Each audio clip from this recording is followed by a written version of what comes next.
Hello, everybody, and welcome to episode 34 X Factor with the Crypto Hipster. This is the Crypto Hipster, Jamil Hasan, and it is Good Friday uh, and headed into the Easter weekend. I wish everybody who celebrates a happy Easter, happy Good Friday today. Enjoy the wonderful weather and the springtime and the holiday, and let's kick things off, okay? Uh, Welcome to the X Factor. I said episode 34. It's a pleasure to bring you this show each and every week. So let's, without further ado, let's get to what we got to get to. Um, let's talk about, first of all, global news, which is international securities body IOSCO prepares crypto regulation report for 2023. The International Organization of Securities Commissions shared its vision of stablecoin arrangements, DeFi, and finfluencers. The International Organization of Securities Commissions, IOSCO, will launch a consultation for its regulation report on crypto assets in Q2 2023. The final recommendations from the organizations are planned to be published by the end of the year. This will cover their work program for 2023 to 2024, what they're going to focus on, and two major workflows are dedicated to DeFi, to decentralized assets. I can't even speak today. In the FinTech Task Force plan, which is crypto and digital assets. And the second one, the first one is DeFi, and the second one is crypto and digital assets. And the DeFi consultation will start in the third quarter of this year. They say through the outcomes of its work, IOSCO seeks to support the development of sustainable and innovative capital markets while enhancing investor protection, maintaining market integrity, and reducing systemic risk. Looks like they have a pretty good idea of what's going on, and they want crypto to succeed, and they want a long-term plan for sustainability.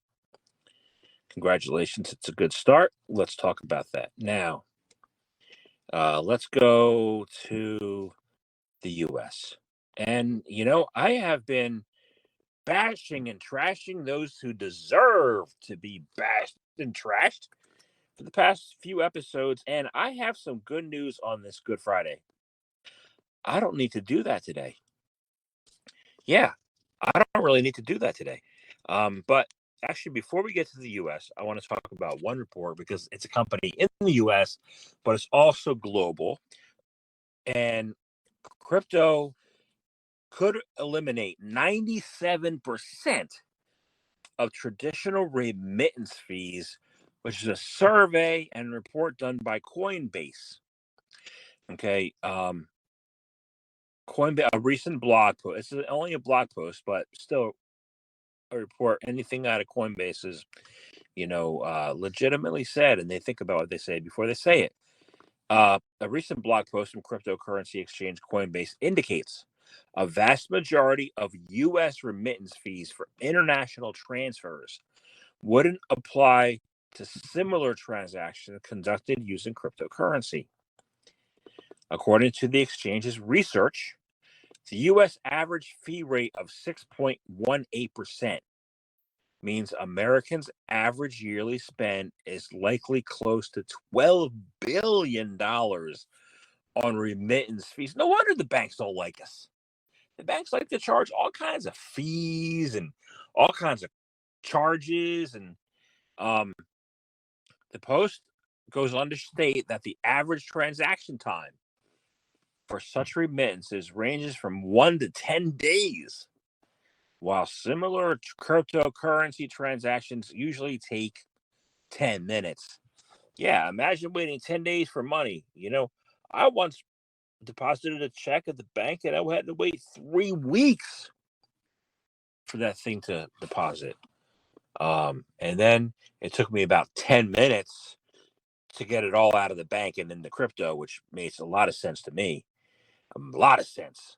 But remittance payments represent a double whammy for people, for international transactions, especially because they require both a sending fee and a conversion fee to exchange between currencies, and banks like to stay in business by charging fees. Got it. Okay, so your banks don't like it because you don't get to charge fees. I understand. That makes sense. Okay, now, like I said, no bashing and trashing of, you know, Elizabeth Warren or Gary Gensler today, which is great news. No news on that front. But let's talk about the IRS, because that's a area of profitability, right? Well, not this year. There's a study that claims that 99.5% of crypto investors did not pay taxes in 2022. Now, this is a global study, but Finland and Australia had the highest proportion of tax-paying crypto investors, while the United States ranked 10th on the list. Okay. Swedish crypto tax firm Divly has released a new report that estimates that only 0.53% of crypto investors globally pay tax on their crypto in 2022. However, tax experts have cast doubts on the figures and methodology. Well, you know what? The methodology is this: all the centralized finance exchange platforms, including FTX, Voyager, Celsius, and everybody else, and then Duquan and Kyle Davies over at 3AC, they went belly up, and everybody lost their money. So you can't pay taxes on money that you lost. But let's see. Published on April 5, the Divly report came up with an estimate after analyzing the relationship between the number of people who declared crypto in their tax returns and the search volume for crypto tax-related keywords in various countries. It also used the number of crypto holders in each country, according to Statista's Global Cryptocurrency Report. The report estimates that Finland has the highest proportion of crypto investors to pay the required taxes. So how did you guys not lose money over there in Finland? Wow. Let me know your thoughts. Why aren't the Finnish losing money? What do they got over there that's going on good? And then Australia followed closely behind them. So what's going on in Australia? Let me know your thoughts. Actually, let me know your thoughts about everything we talked about so far. That'd be great. Thank you. The U.S. ranked 10th. We lost a lot of money over here, with an estimated 1.62% of crypto holders paying taxes, while India, Indonesia, and the Philippines had the lowest rates. And why do you think that is? Yeah. So let me know your thoughts. Thank you. All right, moving right along. Today's an efficient day because it's Good Friday. So let's talk about. I'm wondering if I'm done here. No. I want to talk about something that was really surprising to a lot of people in the crypto industry this week, because we didn't see it coming. But unfortunately, it happened, and this was the biggest change. Paxful, the co-founders' litigation cites misappropriation of funds, money laundering, and U.S. sanctions evasion, and they closed this week. Paxful ceased its operations this week. A bitter dispute between Paxful's co-founders Artur Shayback and Mohammed Ray Youssef in Delaware's courts have been cited as the real reason behind the sudden closure on April 4th, this week, Tuesday. Shayback and Youssef, who started Paxful back in 2015, and they survived two bear markets, are now litigating the company's control with several accusations against each other, according to the court documents. The allegations include misappropriation of company funds, money laundering, and evasion of U.S. sanctions against Russia, among many other things. Wow. And it's in the Chancery of the state of Delaware. And according to the lawsuit, a large quantity of Paxful's Bitcoin has been transferred to a Turkish entity called Emir. This is according to Shayback. She claims it's not a legitimate software company. It does not have a website publishing software, publicizing software or website development services, and a physical address. Is a clothing company. Interesting. So yeah, this sounds pretty brutal.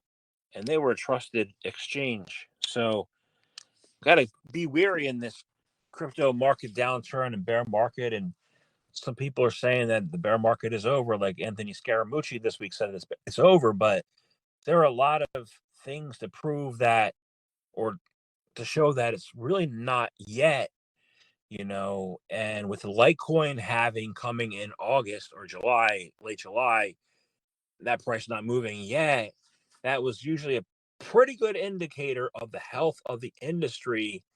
So we'll see as we get closer to August what the health of the industry looks like, because that's a big indicator, at least to me. So, yeah, but this is not my telling you how to invest. It's not investment advice. I'm just saying what to look at. Now, let's see if we have any other thing. You have a couple more things in the U.S. Okay. Now, the New York Department of Financial Services.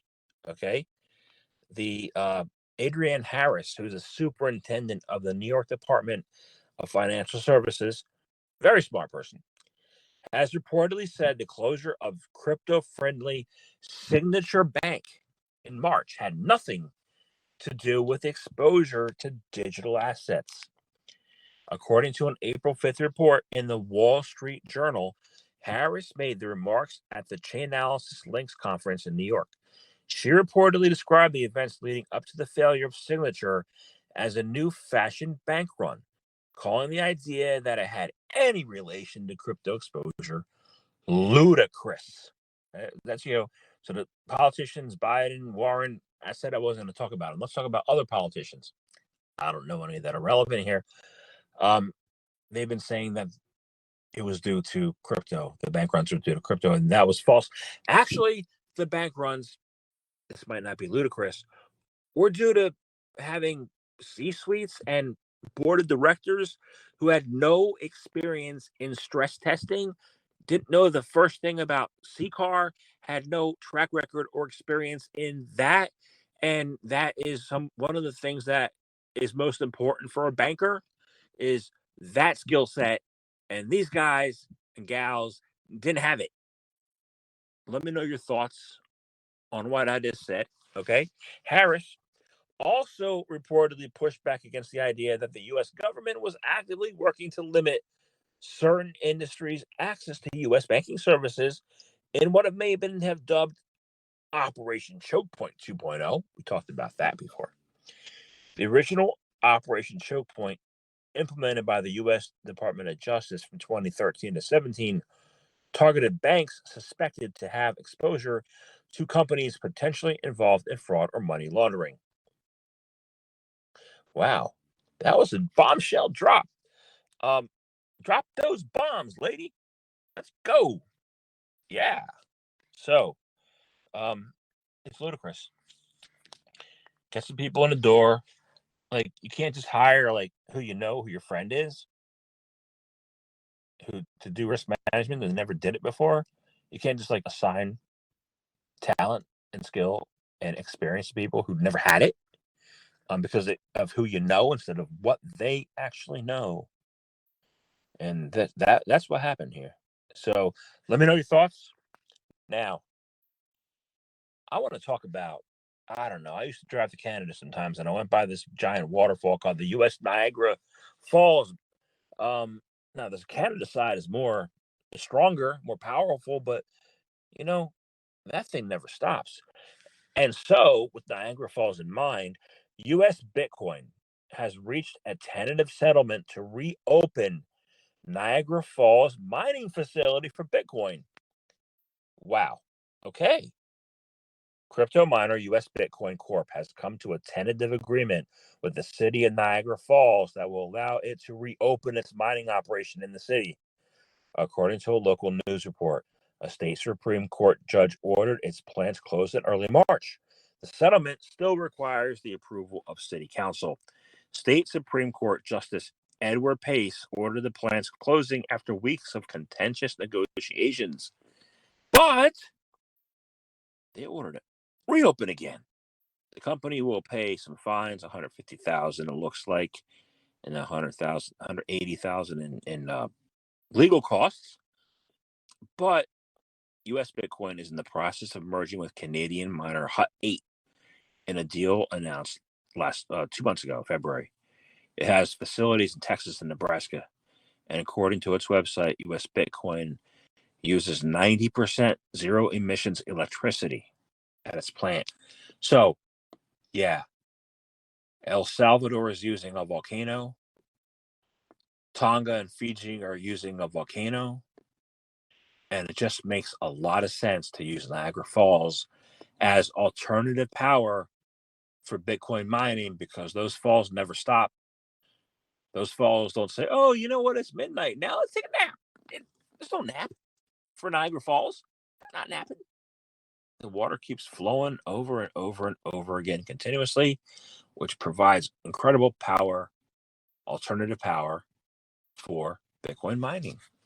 And it's not electric grid. It's not, a drain, anything like that. It's actually a really good idea. Good luck. Congratulations. Sounds awesome. Okay, let's go. Now we have to go. This is a global podcast, right? So we have to talk about global stuff, right? And I have a lot of global stuff here. But let's go to, first of all, let's go do an overall assessment of Europe. Okay. And I usually start in the UK, but this one covers all of Europe. The CBDC will be used for control. The European Central Bank president admits in a video chat with the fake Zelensky. Fake. I don't understand. Fake. You don't seem fake to me. But the ECB, Christine Lagarde, and you should listen to what she says because she can't hide lies. She has to be straightforward, and she is all the time. She admits that a digital euro will be used in a limited way to control the payments that people can make. And that was taken from a prank video, but she said it, right? The video was highlighted by the breaking news account Watcher Guru on April 6th, yesterday, and generated a significant amount of social media chatter. In it, Lagarde cited a desire to not be reliant on an unfriendly country's currency or a currency provided by a private corporate entity like Facebook or Google. Okay, that makes sense. She said she is personally convinced that we have to move ahead with a digital euro. So she's fighting for a digital euro, which is over time that's a deflationary. It's gonna, or it's inflationary. It's gonna devalue over time because that's what it does. But she believes she was speaking to Ukraine President Zelensky, but she wasn't. Ooh, on March 17. Pranksters were actually talking to her. And they had conversations with other public figures, right? But when Zelensky noted the problem is they don't want to be controlled by a central digital bank, Lagarde admitted that there will be control. You're right. You're completely right. But suggested it would be a limited amount of control. So the government is trying to control you. In the US, the government is trying to control you. They do that by lying in the media nonstop all the time. That's how they do it here.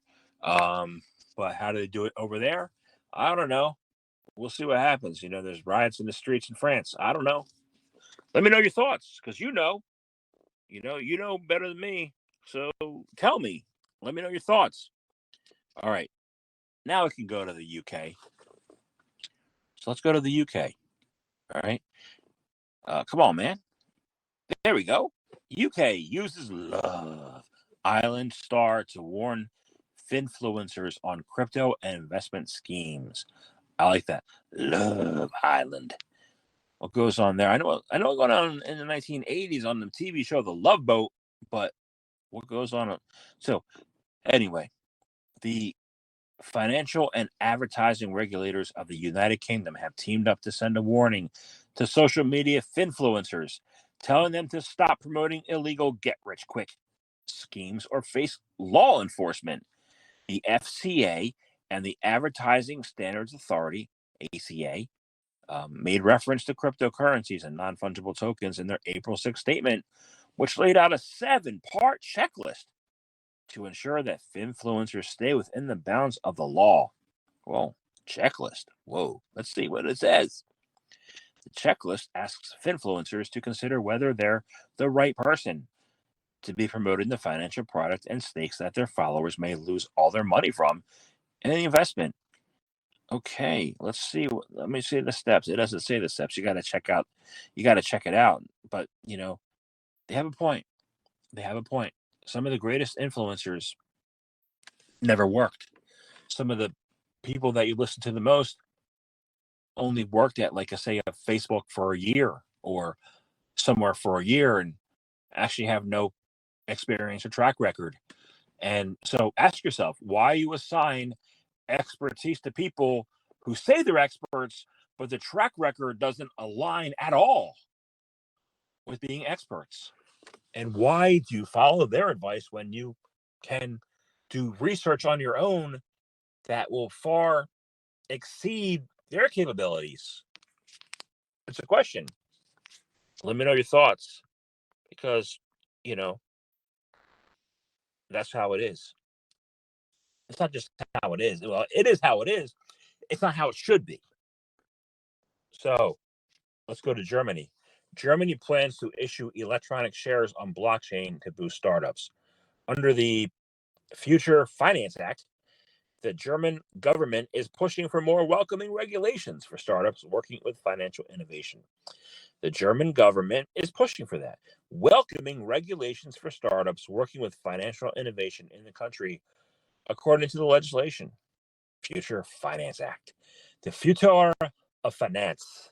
Okay, let's see. Key goals of the legislation include capital markets digitalization through the issuance of electronic securities on a blockchain and improve portability of crypto assets. According to a translated version of the draft bill, Germany's capital market should become more modern and efficient in order to mobilize more private capital for future investments. That sounds pretty smart to me.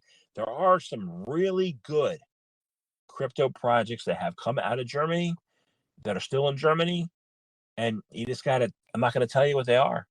You got to figure it out through learning, education, through understanding. Um, I'm not gonna hand you a fish. I'm gonna ask you that you learn how to fish, but that you let me know your thoughts. And if you have any questions, I'll be here each and every week on the X Factor with the Crypto Hipster. Okay, so let's go to um, I believe Asia. Okay, I think Asia's next. And where do we want to go? We want to go to Japan. Okay, Japan. Japan pushes for friendlier environment for crypto with Web3 proposals. Japan's Web3 project team released a white paper suggesting ways to expand the country's crypto industry to establish welcoming atmosphere for crypto. The Web3 project team of Japan's ruling Liberal Democratic Party has released a white paper containing suggestions for expanding the country's industry, which has been incorporated into the national strategy by Prime Minister Fumio Kishida's administration. The Web3 project team aims to bypass the usual bureaucratic processes to formulate regulatory proposals for everything from non fungible tokens to decentralized autonomous organization DAOs, in contrast to other governments seeking to implement consumer protection regulations. I put that in quotations. Consumer protection regulations, quotations. Japan is striving instead to establish a more welcoming atmosphere for cryptocurrency, as many companies have relocated to other countries due to high tax obligations. Okay, according to them, the Japan must exhibit leadership during this year's G7 summit, which will address cryptocurrency issues. Sounds like Japan's on the right path. Congratulations to Japan. So let's look at China. Chinese state insurance firm no, I have to say it right. Two crypto funds in Hong Kong. Okay. The Chinese government appears to be more bullish on the crypto industry than one might think, as a major state company is reportedly launching new cryptocurrency funds. CPIC Investment Management, a subsidiary of China Pacific Insurance, is launching two crypto funds in partnership with the investment firm Waterdrip Capital. The local tech-focused news agency 36KR reported that.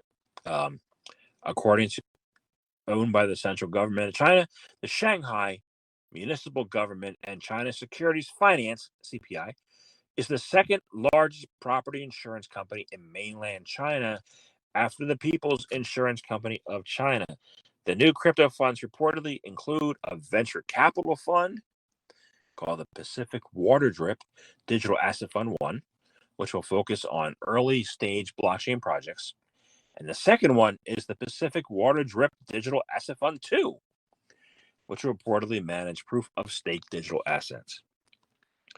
Congratulations. That's good news there, too. Oh, we got good news in 2 out of 3. Singapore. Let's go to Singapore. Singapore to introduce uniform screening standard for crypto bank accounts. Yeah, Singapore regulators are working with traditional banks to develop uniform standards for screening potential customers from the crypto industry. The collaboration has been ongoing for the last 6 months. The Monetary Authority of Singapore has been working alongside the police forces to help local banks optimize their procedures for opening accounts of digital asset service providers.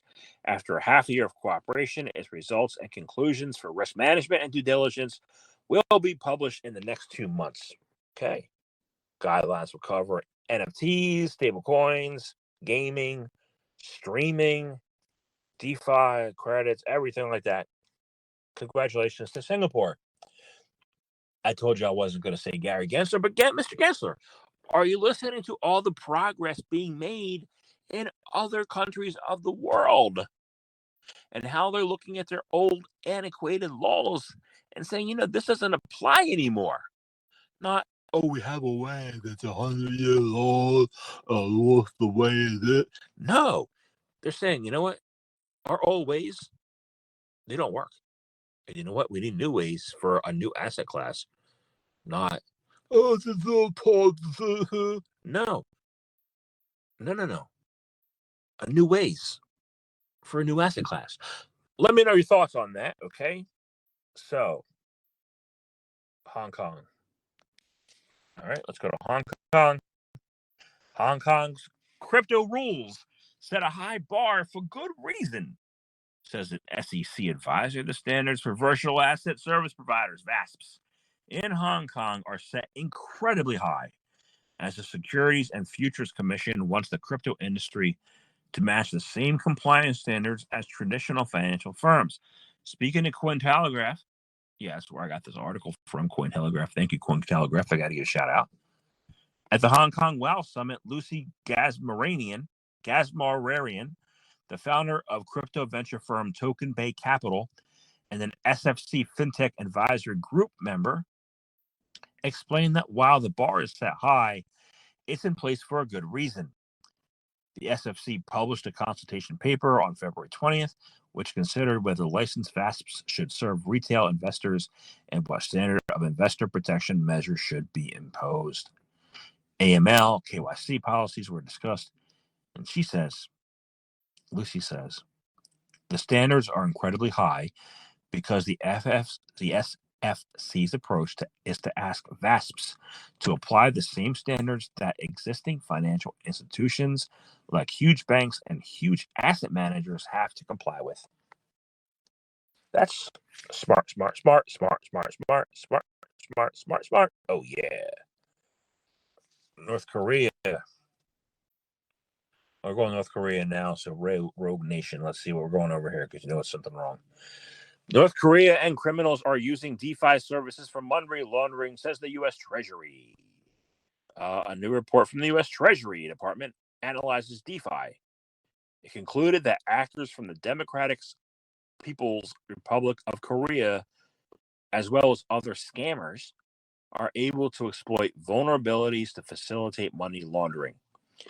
In its illicit finance risk assessment of decentralized finance report released yesterday, the U.S. Treasury said many groups engaged in illicit activity from North Korea benefited from some DeFi platforms' noncompliance with certain AML and countering finance terrorism regulations. According to the report, insufficient AML CFT controls and other shortcomings in DeFi services enable the theft of funds. Illicit actors, including criminals, scammers, and North Korean cyber actors, are using DeFi services in the process of laundering illicit funds, said Brian Nelson, under the Secretary of the Treasury for Terrorism and Financial Intelligence. Capturing the potential benefits associated with DeFi services requires addressing these risks. Aha. Okay. Um, North Korea is always up to no good, according to the U.S. And I don't disagree with them because they're the experts. So I'm going to leave it at that. Let me know your thoughts on the matter. All I know is there was a poor journalist who went over to North Korea to teach people. He's in prison. I think it's a few years now. So, I'm not the expert in that, but you are. If you say you are, if you're a finfluencer, you're definitely expert in that. Even though you have no experience in it. All right. So, but let me know your thoughts. Hey, it's an open forum here. So, we're going to go to Africa for the final news of the day. Nigerian crypto foreign investments is at a record low, according to a study. The National Bureau of Statistics reported this week that foreign direct investment in Nigeria, the largest economy in Africa, dropped by 33% last year due to severe shortage of dollars. The shortage has also discouraged crypto companies from expanding into the country. In 2022, investment declined to $468 million from the previous year's $698 million, according to the data. FDI has decreased by approximately 90% since its peak of $4.7 billion in 2008. The adoption of crypto in Nigeria has grown at an exponential rate. The country has active adult crypto traders, with many citizens now preferring to store their money in digital currencies over fiat cash due to the constant devaluation of their national currency, the Naira. In a Chainalysis 2020 crypto geography report, Nigeria ranked 8th in crypto adoption and usage among 154 countries included in the study. That sounds good to me. But the number was down. Why was the number down? Well, you had a brutal year in 2022. It hasn't picked up yet in 2023. We'll see what happens over the remainder of the year. But let's talk about the remainder of the year. Let's talk about May 25. There's a wonderful conference coming up in Indonesia called Block Jakarta. May 25, and it is in Indonesia called Block Jakarta, of course, by the Black Arrow Conferences. Check out blackarrowconferences.com for more information about that lovely conference coming up. And yours truly is a digital sponsor for that event. Check it out. And if you're in the area, if you're headed to Bali, why not spend a day in Jakarta? Go to the conference. Anyway, I want to thank you for listening today. This has been a wonderful conversation with you guys, with my audience, and join me next week, for episode 35 of the Crypto Hipster podcast version of the X Factor with the Crypto Hipster. Have a lovely week. Enjoy Good Friday. Enjoy Easter. Thank you for tuning in. See ya.